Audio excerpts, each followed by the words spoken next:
सभी का स्वागत है हमारे चैनल पे रियल एस्टेट क्लिनिक में।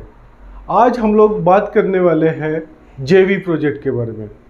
मतलब जॉइंट वेंचर क्या होता है, जॉइंट वेंचर के एडवांटेज क्या है, उसके डिसएडवांटेज क्या है। आपने जॉइंट वेंचर में जाना चाहिए नहीं जाना चाहिए। तो आप हमारे चैनल को सब्सक्राइब नहीं किए होंगे तो प्लीज़ सब्सक्राइब कीजिए, आखिरी तक वीडियो देखिए, आपको समझ में आएगा कि जॉइंट वेंचर होता क्या है, उसको करना चाहिए हमने नहीं करना चाहिए, है ना।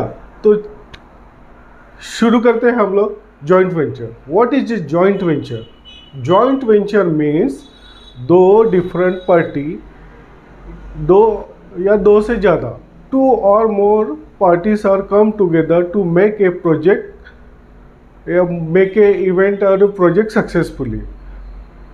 इसको बोलते हैं जॉइंट वेंचर। मतलब जैसा कि आप एक लैंडलॉर्ड हो और दूसरा कोई इन्वेस्टर है, कोई डेवलपर है, कोई मार्केटिंग वाला है बंदा, तो वो क्या करते हैं, वो एक प्रोजेक्ट करने के लिए एक जगह आते हैं। वो कैसा होता है, उसमें एक स्ट्रक्चर होता है। स्ट्रक्चर मतलब आप एक लैंड ओनर हो गए और एक हो गया आपका डेवलपर्स या फाइनेंशियल असिस्टेंट, या तो आपका जो बोलते हैं हम लोग उसको बोलेंगे मार्केटिंग वाले। तो आपके लैंड को वो डेवलप करेंगे, ठीक है। उसमें ये हो गया आपका एक स्ट्रक्चर। उसके बाद में क्या होगा, आपका एक रेशो डिसाइड होगा। रेशो जैसा 50-50, 40-50, है ना, 70-30, ऐसा एक म्यूचुअली आप लोग डिसाइड करते हो। अब कोई लोग क्या करते हैं, इसका एक एमओयू बना के जाते हैं, मतलब एमओयू करके। लेकिन वो एमओयू क्या होता है, म्यूचुअल अंडरस्टैंडिंग में आपके। देन सेकेंडरी आप क्या करते हो, एक जॉइंट वेंचर डीड बनाते हो, रजिस्टर्ड। तो कभी भी आप जॉइंट वेंचर में काम कर रहे हैं, कहीं भी मतलब रियल एस्टेट में आप काम कर रहे हैं, तो ये पक्का कर लेना कि आपने जो भी डॉक्यूमेंट है उसको पक्का बनाना है। क्योंकि आपको भी पता है रियल एस्टेट में क्या होता है कि डे बाय डेज आपके रिलेशन कभी ख़राब हो गए, कभी प्रोजेक्ट में कुछ प्रॉब्लम आएगी।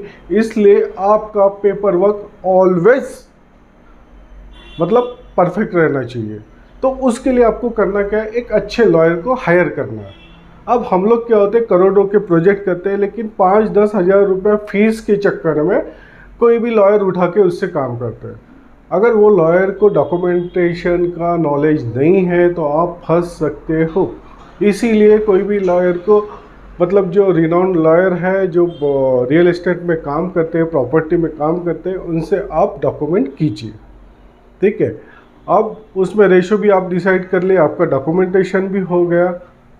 अभी मैं कल की बात बताता हूँ। कल मेरे एक फ्रेंड का फ़ोन आया कि मुझे एक 6-7 एकड़ लैंड आ रही है मेरे पास, उसके साथ जेवी करना है मुझे, तो कैसा किया जाए। तो मैंने उनको 2 तरीके से बताया। एक तो बोला, देखिए आपने करना क्या है कि उसका लैंड कॉस्ट निकाल लेना है। लैंड कॉस्ट निकालोगे, उसके बाद में आप उसको डेवलप करोगे। मतलब सैंक्शनिंग होता है, जो भी अथॉरिटी होती है हर स्टेट में या हर रीजन में अलग अलग अथॉरिटी होती है, सैंक्शन होता है, वहाँ से वो सैंक्शन करवाएंगे। उसके बाद जो मेरा फ्रेंड है डेवलपर, उसमें क्या करेगा, डेवलपमेंट करेगा, मार्केटिंग करेगा, उसका जो एक्सपेंसेस लगेगा।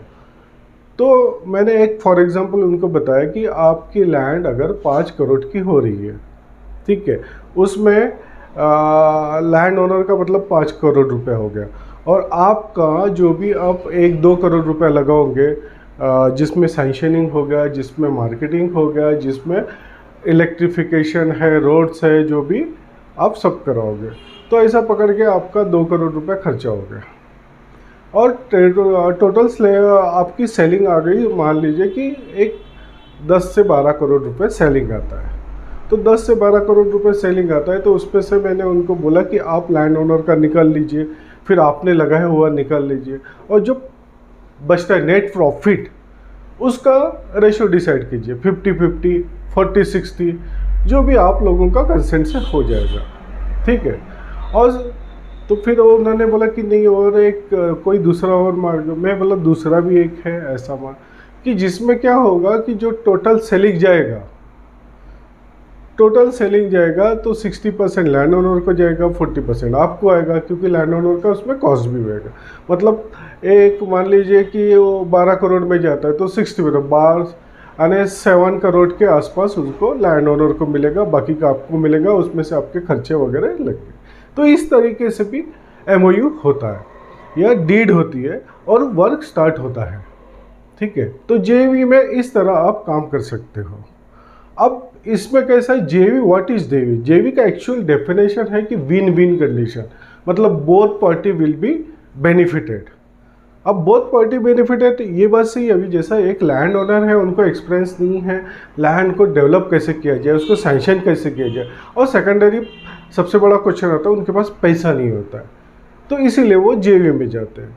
तो JV में जाने के बाद क्या होता है, डेवलपर्स के पास में भी थोड़ा पैसा लगे, उसको लैंड में पैसा डालना नहीं है, सैंक्शनिंग में और डेवलपमेंट में डालना है, तो वो भी एग्री हो जाता है। अब बोथ पार्टी अगर एग्री हो गई, और बड़े वेंचर भी होते हैं जिसमें बड़ी बड़ी इंडस्ट्रियाँ भी काम करती है, 1 2 3 मतलब 2 and more पार्टनर्स या इन्वेस्टर जो भी है, उन लोग आके एक प्लेटफॉर्म पे काम करते हैं जॉइंट वेंचर करके। तो इसी तरह लैंड में भी होता है। तो आपको जो सुटेबल हुआ उस हिसाब से आप डिस्क्राइब करके वो वर्क करोगे। ठीक है, अब ये क्या होता है कि ये जॉइंट वेंचर को विन विन बोलते हैं क्योंकि दोनों पार्टी का फ़ायदा हो रहा है। लेकिन क्या होता है, आपको इसका दूसरा पहलू भी बताता हूँ। जॉइंट वेंचर में एक्चुअली होता क्या है कि फ्लेक्सिबिलिटी नहीं होती। अब आप मार्केट में काम करोगे, आपका 1 महीना 2 महीना में ख़त्म नहीं होने वाला है। एक प्रोजेक्ट कम से कम साल 2 साल 3 साल उसको लगते हैं।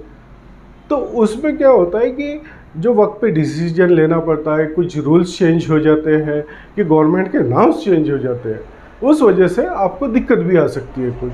तो क्या होता है, आप रिजिड रहते हो, मतलब हाँ तो आपने ऐसा बोला था, आपको ये चीज़ का नॉलेज था, ये मुझे इसका नहीं पता, मुझे तो इतने ही पैसे चाहिए, तो ये एक हो गया। देन सेकेंडरी आपका ऑब्जेक्टिव क्लियर नहीं है, मतलब आपको करना क्या है, वो एक ही प्रोजेक्ट करना रहता है, इसीलिए ऑब्जेक्ट क्लियर नहीं रहता। ठीक है, थर्ड क्या होता है कि आप में दोनों में अंडरस्टैंडिंग अच्छी नहीं होती। मतलब वो क्या होता है, जैसा पार्टनरशिप होता है तो उसमें क्या होता है कि जब पार्टनरशिप फॉर्म में काम करते हैं, पार्टनर्स का अंडरस्टैंडिंग होता है, उन लोग कोई भी चीज़ को लेके डिस्कस करते हैं तो उसमें से सॉल्यूशन निकलता है। इसमें क्या होता है कि वो पार्ट आपका डिवाइड है, मतलब वो अपना एक्सपर्टीज़ है, ये अपना एक्सपर्टीज़ है नहीं है, काम कर रहे हैं, तो बड़ा दिक्कत आता है। ठीक है, मतलब इम्बैलेंस होता है, बैलेंस नहीं होता, इम्बैलेंस होता है।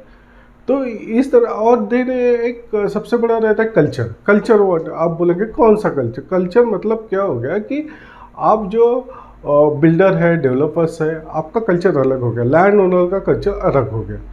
अब मैं आपको फॉर एग्जांपल बताता हूँ कि जैसे रिलायंस और टाटा है, रिलायंस और टाटा का डिफरेंट कल्चर है। टाटा एक उनका एंटरप्रेन्योरशिप अलग चलता है, और मतलब रिलायंस वालों का प्योरली बिजनेस वाला चलता है। तो वो दोनों का कल्चर अलग है, और दोनों पार्टनरशिप में मतलब जॉइंट वेंचर में काम करेंगे तो शायद उनको प्रॉब्लम आ सकती है, ये कल्चर डिफरेंट है। वैसा ही लैंड ओनर और बिल्डर या इन्वेस्टर जो भी है, उनका एक कल्चर अलग होता है, इस वजह से भी प्रॉब्लम आता है। तो इसलिए आपको मैं ये सजेस्ट करूँगा कि जॉइंट वेंचर में आपको जाना है तो ये सारी चीज़ें देखिए। अगर आपको लगता है कि इसके बारे में कंफर्टेबल हो तो ओके, अदरवाइज मैं बोलता हूँ कि जॉइंट वेंचर में आप मत जाइए। अगर आपके पास पैसा है तो लैंड खरीद लीजिए, और आप लैंड खरीद के काम कीजिए। और आप अगर मान लीजिए लैंड ओनर हो, आपके पास पैसा नहीं है या तो आपको एक्सपीरियंस नहीं है, तो ठीक है, आप क्या किए कि पार्ट ऑफ लैंड बेच दीजिए, पार्ट ऑफ लैंड पे आप काम कीजिए। मतलब 4 एकड़ है तो 2 एकड़ बेच दिया, उसमें पैसा भी आ गया, और 2 एकड़ में अपना आराम से मतलब एक्सपीरियंस भी लेते रहे और चलते रहे, तो आपको उसमें प्रॉब्लम कम आएगा। कभी कभी क्या होता है कि डेवलपर्स पे 10 प्रोजेक्ट होते हैं, वो आपके एक प्रोजेक्ट पे ध्यान नहीं देता, इस वजह से भी प्रॉब्लम आ सकता है। कभी कभी क्या होता है कि डेवलपर्स पूरा पैसा रख लेता है आपको देने से, मतलब क्योंकि ट्रांजैक्शन उनके हाथ में, जिसके हाथ में रहे वो नचा सकता है ना। तो ये प्रैक्टिकल चीज़ें आती है, ये सारी चीज़ों को आप ध्यान में रख के जॉइंट वेंचर कीजिए। Wish you all the best, thank you very much. आप हमारे चैनल को देखते रहिए, ऐसा ही प्यार देते रहिए, हम नए नए इन्फॉर्मेशन के साथ मिलते रहेंगे। Thank you very much.